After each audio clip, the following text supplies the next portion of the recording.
Esta é mais uma produção da Federação Espírita Pernambucana, para você que curte podcasts. Prezados irmãos e irmãs, que a paz do Divino Mestre Jesus esteja entre nós.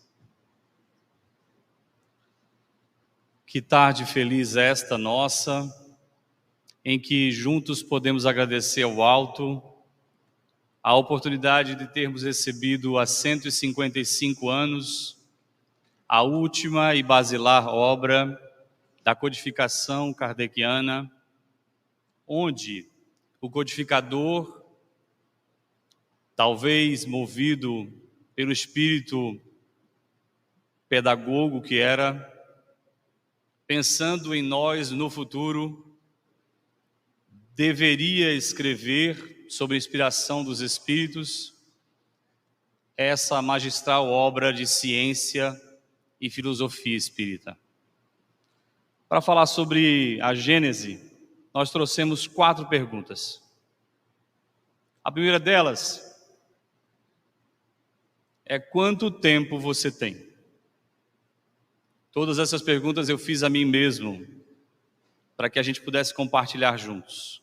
E algumas subperguntas dessa principal. Mas quanto tempo eu tenho nessa vida? Eu possuo o tempo? Alguém possui o tempo? O tempo te pertence?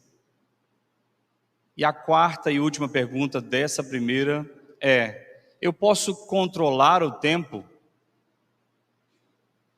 A segunda pergunta diz assim: quanto tempo te resta? Eu me assustei quando fiz a pergunta. Como assim? É até o final dessa vida? Mas para que esse resto de tempo? E a última resposta, a segunda, é: eu não quero nem pensar nisso. Terceira pergunta diz assim: quanto tempo já passou?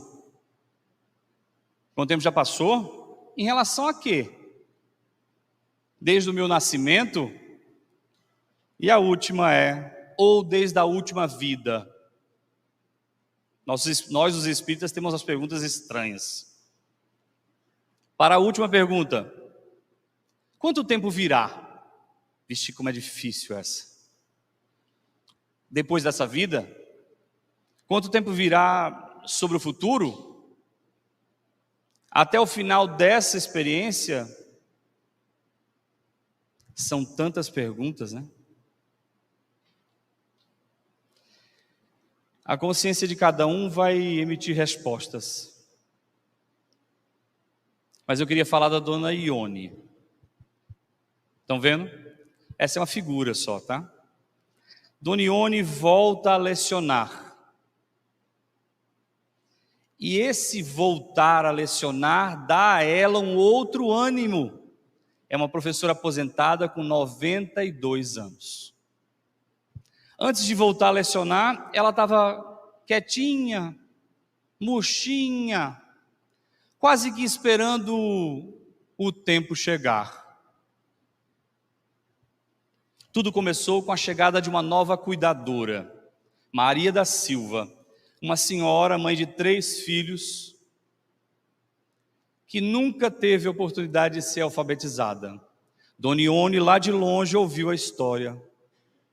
E o espírito de professora avivou nela um novo ânimo. Ela chegou para Maria da Silva e disse: ô minha filha, você gostaria de aprender a ler e a escrever? E em resposta afirmativa, as aulas iniciaram. Então logo a cuidadora chegava em casa, as duas iam à mesa e a aula começava. Ao alcance das mãos, os cadernos, os lápis, a caneta, a borracha. E pouco a pouco os resultados apareceram. No alto da folha podia-se ler: meu primeiro ditado. As letras, as consoantes, as vogais, os sons das palavras. Que coisa incrível para Maria é ver aquela descoberta. E aí as palavras foram surgindo: bala, casa, dedo. O resultado também foi positivo para Dona Ione. Ela voltou a fazer aquilo que mais amava: ensinar. Maria ganha conhecimento e vovó ganha alegria, disse a neta. Vovó parece que não tem mais 92, parece que remoçou.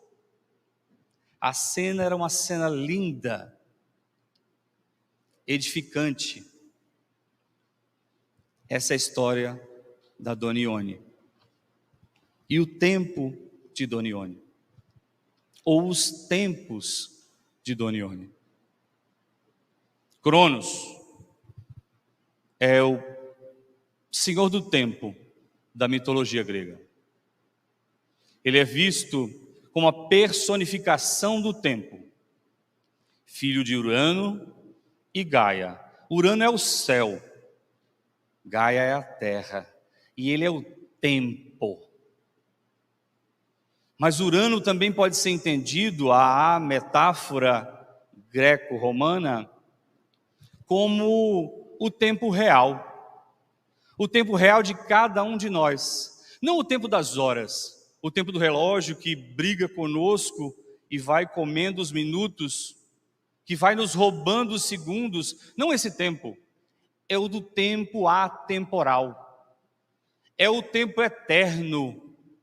Aquele não fim de todos nós. Esse momento em que estamos sem estarmos. Essa impermanência em que aqui estamos. Sou desta terra? Não somos dessa terra. Estamos em a terra. Por uma breve passagem. Quanto tempo? Digam lá os mais otimistas. 120? Dou-lhe uma, dou-lhe duas, 115. Eu ouvi uns 130 dali, viu, meu irmão? É otimismo, viu? Mas vai durar no máximo isso? Não, definitivamente não. Eu, inteligência, você, inteligência, não dura os 100 e poucos anos de vida humana. Eu e você somos da eternidade. Viemos de um passado cheio de construções, quaisquer qualidades, e construiremos ainda mais daqui para a eternidade. Cronos é aquilo que se pode chamar de evolução para o ideal. Cronos vem nos lembrar que a gente nasce para o ideal humano. E qual é o ideal humano? Melhorar nossos valores, melhorar nossas virtudes e adquirir sabedoria. Quem já tem aí o suficiente? É bom dizer que não tem. Sabe por quê, né? Senão parte. E ninguém quer partir não, né? Por mais que a gente seja espírita, a gente quer ficar aqui mesmo. Quanto mais der. Não é não? Por mais que sejamos espíritas, a gente quer ficar. Aqui é bonzinho. Olha que coisa linda a vida que é. Então Cronos vem nos lembrar dos valores, das virtudes e da sabedoria que temos que conquistar. A Gênese. 3 partes, 12 primeiros capítulos, no que ele chamou de a Gênese. Os milagres ele colocou em 3 capítulos e as predições em 3 capítulos. Vamos dar uma olhadinha bem rápida nisso, não vou cansá-los com isso. É só para a gente lembrar o quanto a Gênese é um livro extremamente importante para a nossa busca por virtude e sabedoria. Está lá, ó. Kardec diz: o objetivo da obra é o estudo desses 3 pontos que são diversamente interpretados e comentados: a Gênese, os milagres e as predições. Aí vai dizer Kardec, olha lá, o livro: a iniciativa da obra pertence aos espíritos, mas não constitui uma opinião pessoal de um espírito ou de outro. É o que ele vai dizer, um ensino coletivo. Vários espíritos falaram o mesmo sobre aqueles pontos. É o ensino coletivo e que eles concordam, um concorda com o outro. E é nisso que Kardec diz, se constitui o que ele chama de a doutrina dos espíritos. E só é doutrina dos espíritos porque é o ensino concorde e coletivo dado por eles. Tudo bem? Vamos em frente? Vamos em frente. Está aqui as partes, vamos dar uma olhada rápida, não vou cansar vocês não. 3 primeiros capítulos, caracteres da revelação espírita, Deus e o bem e o mal. Olha que coisa linda que ele diz na primeira. O espiritismo, longe de negar ou destruir o evangelho, vem, ao contrário, confirmar, explicar e desenvolver o evangelho. Se alguém tinha alguma dúvida de que o espiritismo não é cristão, não tem nada com o evangelho, tem tudo a ver com o evangelho. Está lá. Caracteres da revelação espírita. O 2º capítulo ele fala sobre Deus, a existência de Deus, a natureza divina, a providência, a visão de Deus. No 3º capítulo ele vai falar sobre a origem do bem e do mal. Quer saber da origem do bem e do mal? Capítulo 3 de A Gênese. Está lá. Um livro espetacular para a gente aprender. O que mais que ele fala lá? Instinto, inteligência e a destruição dos seres uns pelos outros. O 4º capítulo dessa parte, ele vai falar sobre o papel da ciência. Olha que lindo, amigos. A ciência é chamada a construir a verdadeira gênese, como tudo foi criado, segundo a lei da natureza, sem os mimimis, sem as encheções, à custa dos interesses daqueles grupos que escreveram a Gênesis lá no início. Real aqui, vamos lá. O 5º capítulo fala sobre os antigos e modernos sistemas de mundo, a uranografia geral. Lembra o nome do pai do Cronos? Urano, céu. O Kardec escreve a uranografia geral, tudo que está no céu, o estudo dessas partes. Aí ele vai falar sobre o espaço e o tempo, a matéria, as leis e forças, a criação primária. Tem um trecho lindo sobre a eterna sucessão dos mundos. Se der tempinho, se Maria deixar, não é? A gente lê um trechinho para vocês. Está reservado, viu, Maria? Deixe, viu? Vamos lá. Depois ele vai para o esboço geológico. O livro diz tudo, não dá para ler a Gênese como quem vai querer ler romance, não dá. Porque ele vai fazer um estudo geológico da Terra. Está aqui, ó, Teleossauro. Está lá no período secundário de formação da Terra. É um livro de estudo, Kardec era um cientista. O que é que tem a mais ali da ciência?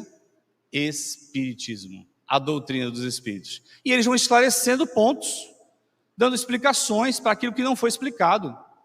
Até hoje, sem nenhuma coisa a contradizer pela ciência. Vamos em frente. A alma da Terra. Tem um trecho lindo sobre a alma da Terra. Uma das teorias sobre a formação da Terra é que existia uma alma da Terra. E o Kardec vai dizer assim, uma coisa, trouxe para vocês para a gente olhar. Olha lá. A alma da Terra é a coletividade dos espíritos incumbidos da elaboração e da direção de seus elementos constitutivos. Seres de inteligência tocam os fazeres da Terra. Então, nada que sucede com este planeta acontece por acaso. Não há ação do acaso quando se está falando da Terra. A Gênese, ó, livro espírita, viu? Livro espírita, 155 anos. O capítulo 9 dessa parte diz lá sobre as revoluções do planeta e fala sobre as revoluções gerais e parciais, a idade das montanhas, o dilúvio bíblico, aumento do volume da Terra e tudo mais. E por fim, nessa última parte, a gente tem as 3 Gêneses. A Gênese orgânica vai falar sobre princípio vital, importante para o estudo dos médiuns passistas. a escala dos seres orgânicos e o homem corpóreo. Importantes informações sobre o corpo físico, essa máquina perfeita que nos auxilia como espíritos em nosso processo de evolução espiritual rumo à perfeição relativa. No capítulo 11, ele vai falar sobre a gênese espiritual, e aí vai falar sobre a migração, reencarnações, as reencarnações, a doutrina dos anjos caídos e a perda do paraíso, a raça adâmica, entre outros, e por fim ele termina com os 6 dias e a perda do paraíso. Muito bem, em frente. Eu estou passando rápido para não cansar vocês. Vamos lá. A segunda parte de a Gênese é a parte dos milagres. E o Kardec vai fazer algumas perguntas. Vai falar sobre o milagre no sentido teológico, vai afirmar, é um afirmativo e não uma pergunta, o Espiritismo não faz milagres. E deixa uma perguntinha depois. Deus faz milagres? Pode abrir? Pode perguntar para o pessoal? Não pode perguntar? Não. Deus faz milagres, gente? Faz milagres? Deus faz? Ninguém quer se comprometer. Então vamos fazer o seguinte, vamos estudar a Gênese, aí a gente vai afirmar com categoria se sim ou se não. Próxima vez que alguém do mundo perguntar para a gente, e aí, o Espiritismo pensa o quê? Deus faz milagres ou não faz milagres? E você vai ter na ponta da língua a resposta. Eu não vou dizer não, viu? Maria disse ali, não diga. Vamos lá. E o Kardec, como grande professor de Espiritismo, sabia das nossas fragilidades e colocou o capítulo 2. Olha o capítulo 2, fluidos. Por quê? Vai dar trabalho esse assunto.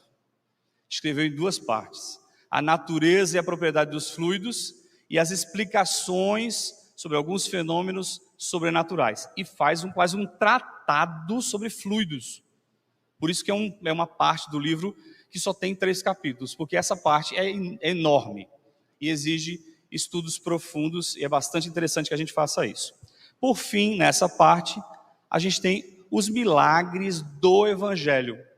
É quando o Kardec vai colocar uma série de temas extremamente críticos, porque existem várias ideias sobre isso, mas entre as quais está aqui, ó, a superioridade da natureza de Jesus. Ele, homem, tem uma natureza física, e ele explica isso, está lá no livro. A estrela dos magos, as curas, as possessões, ressurreições, que ele explica como é que Jesus caminha sobre as águas. Está aqui, já está escrito. Não fica perguntando para os espíritos, como foi, comunicante, que Jesus caminhou pelas águas? Vá ler, está lá escrito como é que faz. Não é para fazer não, viu? Se bem que, pode tentar, não pode? Pode, está liberado, viu? Mas lê primeiro, para não afogar. Lê primeiro, vamos aqui. Os prodígios por ocasião da morte de Jesus, a aparição de Jesus após a morte, o desaparecimento do corpo, e o item 66, eu trouxe aqui uma frase, podia ser outra, mas eu trouxe essa aqui.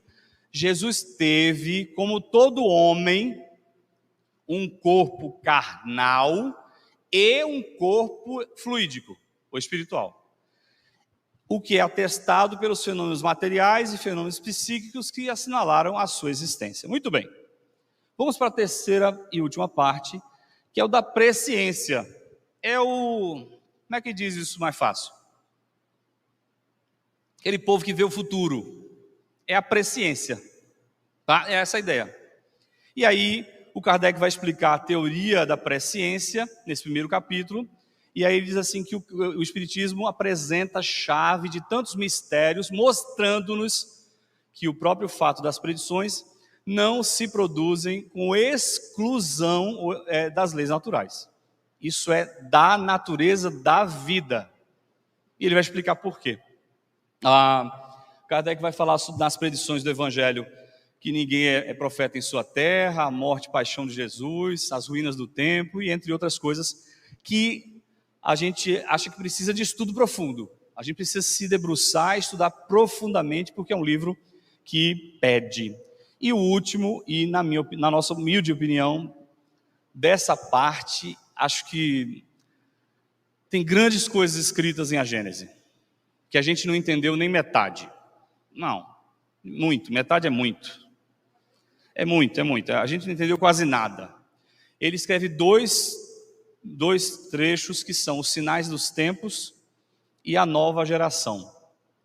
Eu trouxe, no longo da nossa conversa, alguns trechos que é exatamente dessa parte para a gente conversar. Mas ele, entre outras coisas, eles dizem: são chegados os tempos marcados por Deus, mas esses tempos já estão no Evangelho. Se a gente lembrar, só olhar direito. Isso não é novidade para Kardec, não. Kardec está trazendo do Evangelho os tempos de transformação que já estavam previstos. Ele diz: são chegados os tempos marcados por Deus, em que grandes acontecimentos se vão dar para a regeneração da humanidade. Nós estamos vendo a mudança. A mudança já está acontecendo.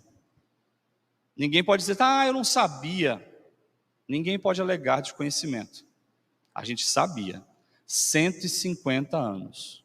E 155 anos está aqui. Tudo bem? Como é que está aí? Está indo bem?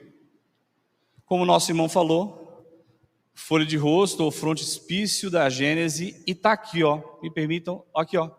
O último é Kardec escreveu: para Deus, o passado e o futuro são o presente. Por que ele disse isso? Por que Kardec diria algo como isso? E talvez essas são as nossas reflexões dessa tarde. Pergunta número 2 do Livro dos Espíritos: o que se deve entender por infinito? O que não tem começo não tem fim, o desconhecido, tudo que é desconhecido é infinito. Tão difícil essa resposta. Difícil. Ela é profunda demais. Aí ele pergunta: poder-se dizer que Deus é o infinito? Deus é o infinito? Aí ele vai dizer assim: definição incompleta. Pobreza da linguagem humana, insuficiente para definir o que está acima da linguagem dos homens. Olha o que ele está dizendo. Ele tentou comparar o infinito a Deus, como se este fosse a coisa. Não dá para dizer isso. É pouco. É pouco. Vamos em frente. Deus, aí vai dizer, lá na frente ele diz o seguinte: Deus é o infinito em suas perfeições, mas o infinito é uma abstração, é uma tentativa de a gente pegar o máximo que entendemos e tomar esse máximo pelo Criador. É pouco. Kardec diz: dizer que Deus é infinito é tomar o atributo de uma coisa pela coisa em si. Não dá. Do ponto de vista, para entender Deus, não dá. Não dá, é insuficiente. Vamos em frente. Questão 13 do Livro dos Espíritos. Quais são os atributos de Deus? Aí ele diz: Deus é eterno, é imutável, é imaterial, é único, é onipotente e é soberanamente justo e bom. E aí, da eternidade de Deus, que é o que nos interessa aqui, está lá escrito: Deus é eterno. Se tivesse tido princípio, teria saído do nada. Ou, então, teria sido criado por um ser anterior a ele. É assim que, de grau em grau, remontamos ao infinito e à eternidade. Juntou ao infinito, ele juntou a eternidade para tentar chegar perto. Mas não fecha. Não fecha ainda. Por quê? 11 anos depois de ter escrito o Livro dos Espíritos, ele volta para Gênesis e um capítulo inteiro para falar de Deus de novo. Por quê? Estava faltando uma coisinha. Aí Kardec acrescenta, a eternidade, que estava lá no Livro dos Espíritos, imutabilidade, imaterialidade, unicidade, onipotência e a soberana justiça e bondade.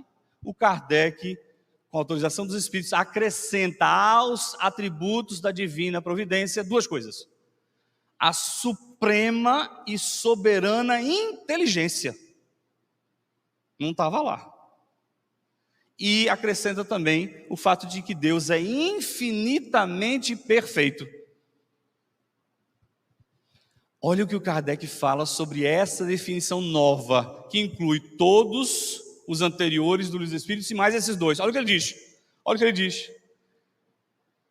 Disponha o homem de uma medida rigorosamente dos atributos de Deus, essas, e ele pode afirmar a si toda a teoria, todo o princípio, todo o dogma, toda a crença ou toda a prática que estiver em contradição com um só que seja desses atributos, que tenda não tanto a anulá-lo, mas a simplesmente diminuir um pouco aquele atributo de Deus, e essa ideia não pode estar com a verdade. Olha o Kardec, nesse ponto não tem mais ou menos não. O que nós, os espiritistas, acreditamos sobre Deus é isso. 1 a menos não é Deus. A teoria está errada. Tudo bem? O Kardec foi muito peremptório quando está falando sobre isso. Vamos em frente.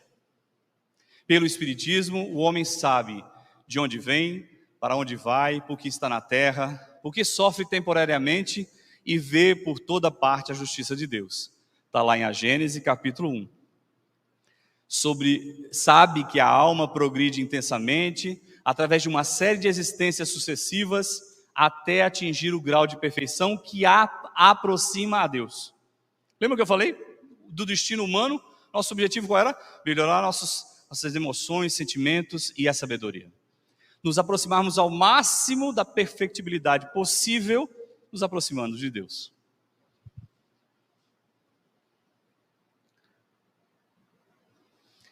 Sabe que todas as almas são da mesma essência e que não há entre elas diferenças.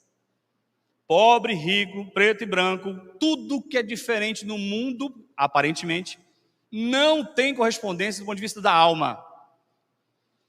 As diferenças se dão pelo progresso realizado. Um indivíduo avançou um pouquinho mais que o outro. Nisso mora a diferença. Que todas as almas têm o mesmo destino. Qual é o destino? A perfectibilidade. Ser anjo. Todo mundo. O mais evoluidinho já. E o mais evoluído ainda. O cruel aquele danado, aquele que apronta as do fim. Vai ser anjo. Um dia. Talvez demore mais, mas vai ser anjo. E a gente não vai mudar isso. E a gente tem que entender essa irmandade que nos cerca. Mas ele é cruel. Eu sei, mas é meu irmão. Sim, e que todos alcançarão a mesma meta. Todos alcançarão. O que é que depende? Mais ou menos rapidamente, pelo trabalho e boa vontade. Um trabalha muito e avança mais rápido. O outro age com muito mais boa vontade e avança mais rápido. Tudo bem? Vamos em frente. E o tempo? Onde entra nessa conta? O difícil aqui é fechar no tempo que vocês me dão para fazer a palestra. Viu, Maria? Vamos embora. Eita, trouxe Khalil Gibran para vocês. O profeta passa 12 anos numa terra que não é sua, sem ser considerado pelos habitantes. No ano em que completa 12 anos de estada naquele lugar, o barco vem buscá-lo. E aí eles sentem que vão perdê-lo.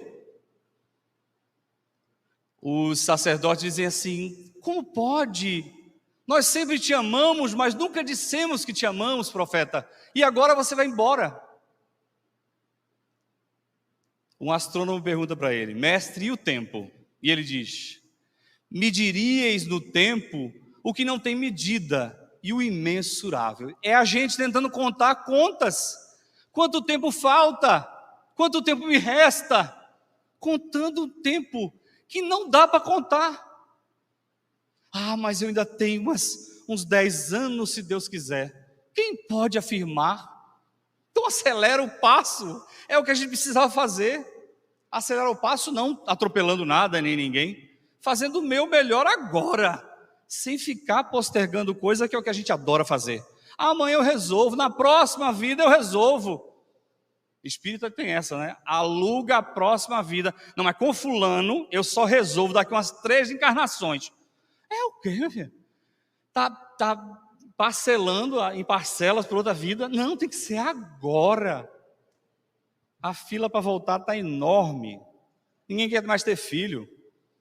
Olha o que o profeta disse: ajustaríeis vossa conduta e mesmo dirigiríeis o curso do vosso espírito de acordo com as horas e as estações. É o que a gente faz todo o tempo. Vai se adequando ao tempo, não é verdade? Está frio, a gente se ajeita. Está calor, a gente se ajeita também. E a gente vai fazendo isso, por que é que não se modela? Por que é que nós não nos modelamos para a perfectibilidade, como fazemos em relação ao tempo físico? Por que o avanço na direção da perfectibilidade não acontece como nós nos adaptamos no tempo da vida? E o profeta diz mais: do tempo faríeis um riacho, em cujas margens sentaríeis e olharíeis o fluxo. O que a gente quer fazer é ficar olhando o rio passar. Oh, meu Deus, já foi, não foi uma semana. Eita, 2023, já foram 29 dias. Mas parece que foi ontem o Natal e o Ano Novo. Olha o que ele está dizendo. A gente faria isso do tempo. Transformaria ele num riacho para ficar observando. Já foi.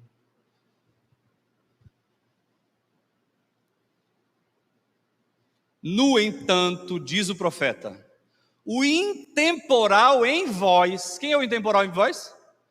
Eu como espírito. Eu sou intemporal e está aqui.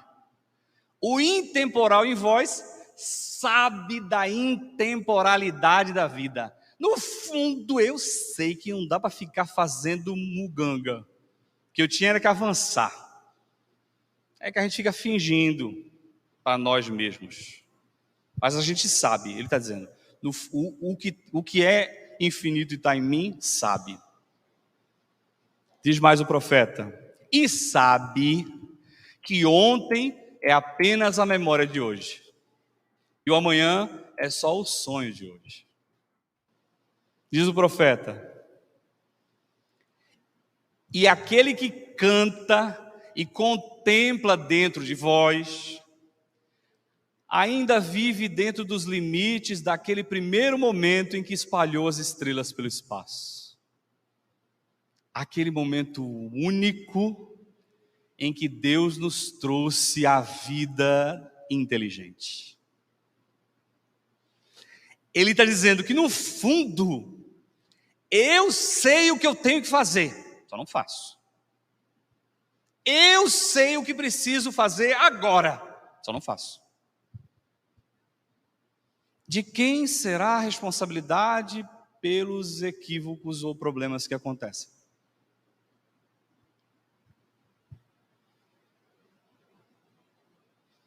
E quem, dentre vós, não sente que seu poder de amar é ilimitado? Sabe aqui dentro, por mais...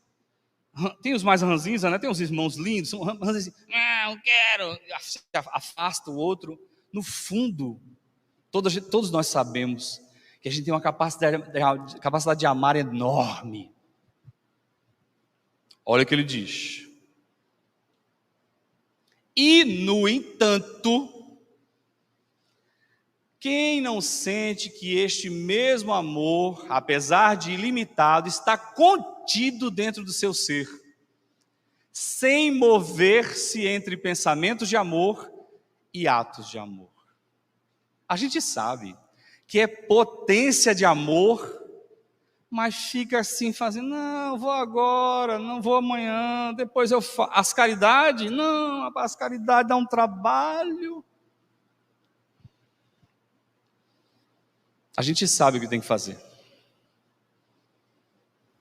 Isso é para todos nós, viu? Para todo mundo, está todo mundo incluído. E o tempo, olha o que ele diz, e o tempo não é como o amor, invisível e sem ritmo.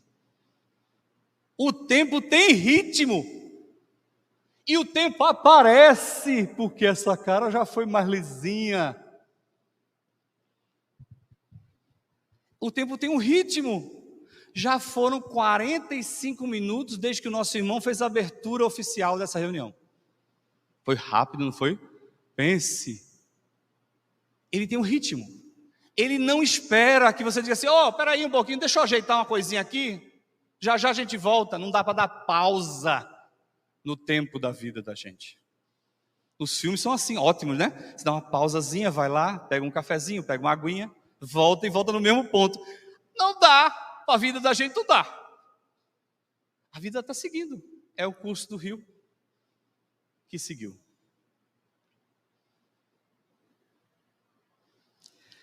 Mas, se em vosso pensamento deves medir o tempo em estações, que cada estação inclua todas as outras estações. Olha o que ele está dizendo. Plenitude. Se está fazendo uma coisa, faça essa coisa. Porque a gente às vezes costuma fazer isso. Está falando com uma criança e o pensamento está aqui, em algum lugar. E o outro pensamento está aí, em outro lugar. Ele está dizendo que é preciso viver plenitude. Que o meu pensamento esteja naquela coisa que eu estou fazendo agora. Para que a minha consciência esteja totalmente integrada naquilo. Atenção plena. Plenitude.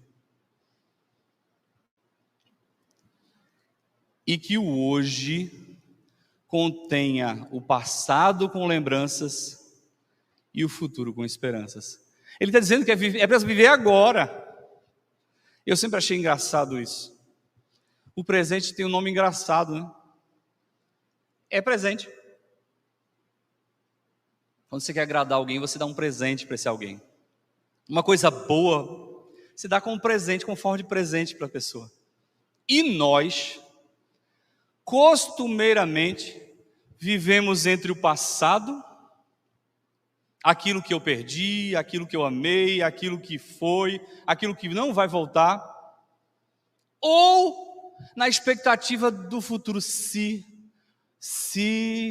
eu conseguir isso, se eu buscar isso, se fulano me amar, se cicrano.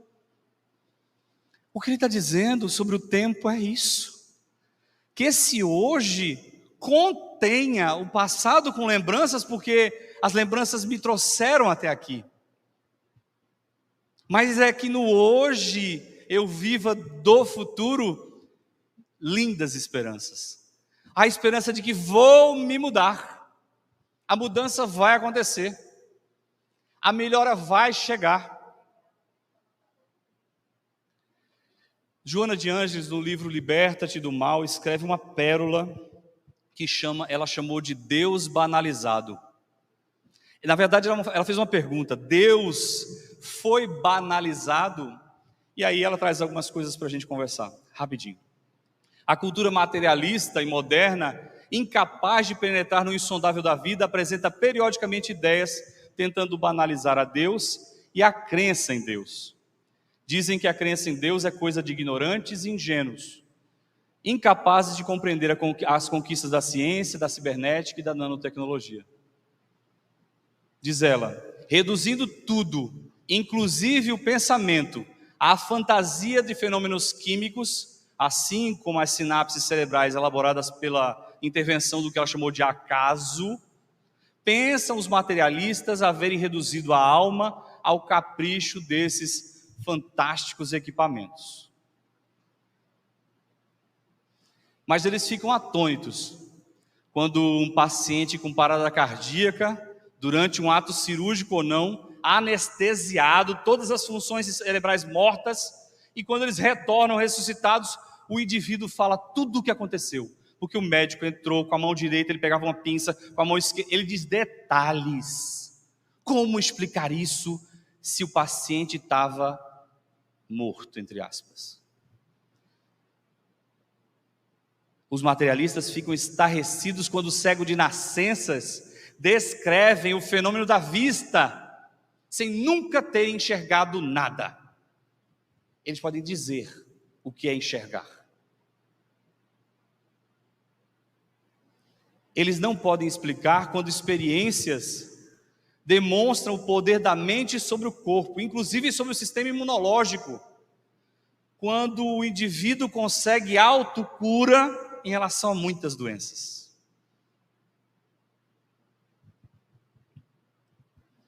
Os materialistas não podem compreender quando viagens conscientes pelo organismo, quando os próprios enfermos detectam a problemática nas regiões desajustadas, e essas regiões desajustadas, diagnosticadas por eles mesmos, são comprovadamente apresentadas por radiografias e tomografias.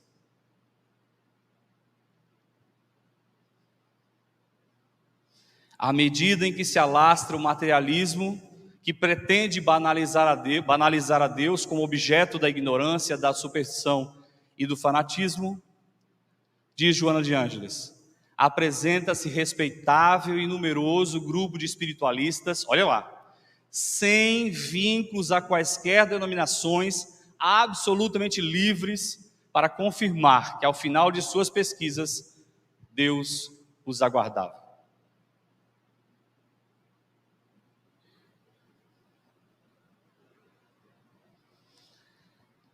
O Deus cósmico, universal, inteligência suprema e causa primária de todas as coisas, não pode ser interpretado ou compreendido em linguagem teológica, assinalada por abusos em algumas de suas colocações.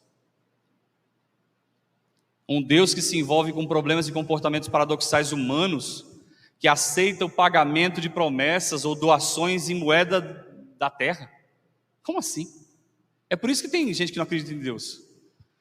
Deus que castiga de forma inclemente aqueles com os quais ele não simpatiza.